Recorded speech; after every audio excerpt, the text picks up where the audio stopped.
Office of Inspector General. Okay, O stands for Office of Inspector General, operates under the United States Department of Health and Human Services, that is HHS, Health and Human Services.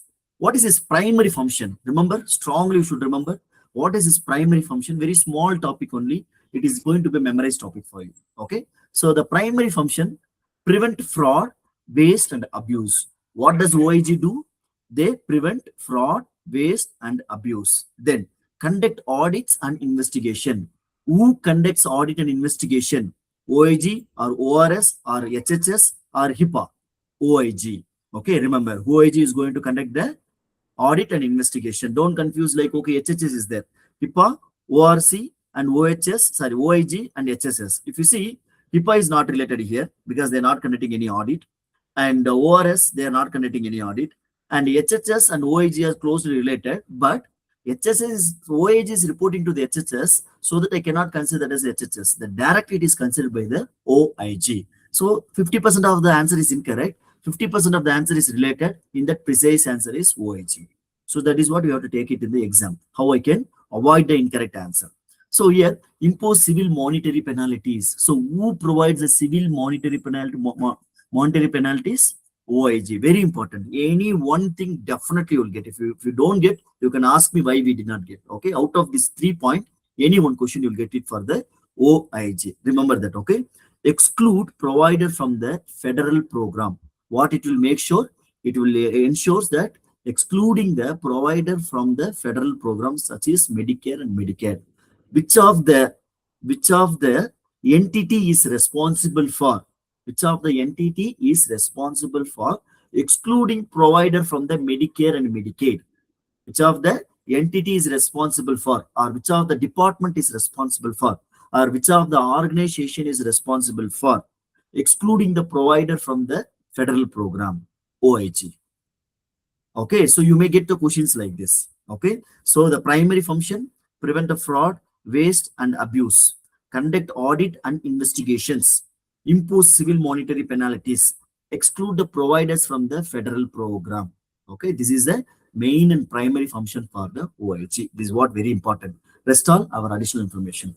Purpose of the OIG complaints program. OIG provides complaints program guidance for the healthcare entities, ensure adherence to the federal health regulations, promote ethical coding and billing, reduce risk of False Claim Act violation by preventing fraud, waste and abuse. Okay, which of the following is going to reduce the risk for False Claim Act violation?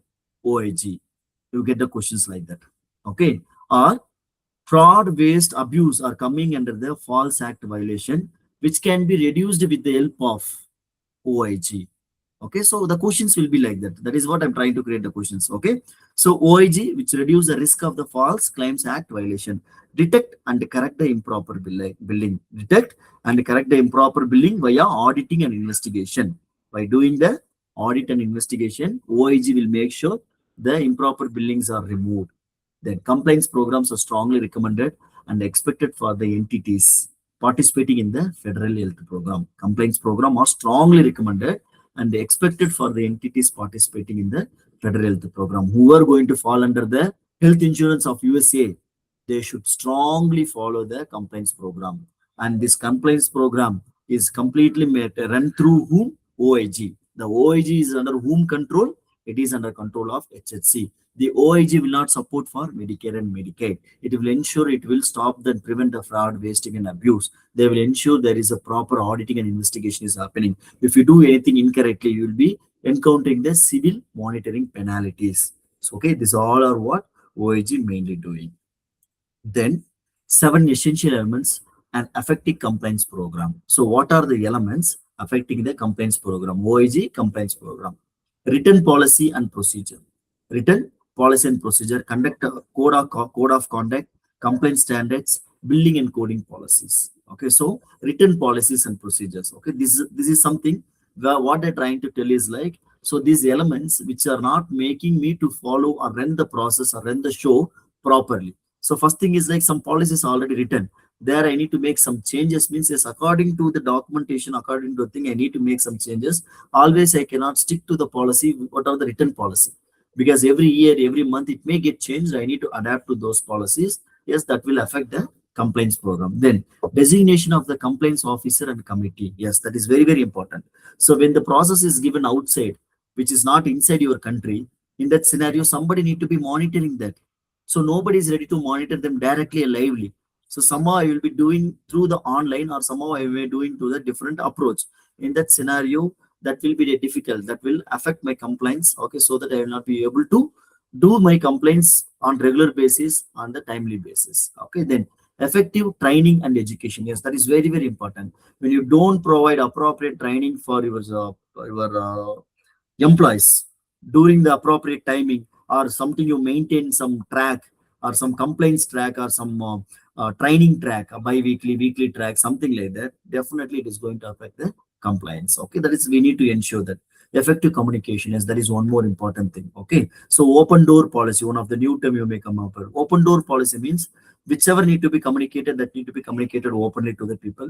Whichever need to be communicated to authorized person, that need to be communicated to the authorized person. Those are very, very important. Okay, anonymous report systems, something if you find something newly, or something if any malware, or something if you find in the system, you need to go back and communicate as soon as possible, and you need to provide then protection retaliation for that information. Otherwise, you will be ending up in the complaint issue, you will lose your entire project.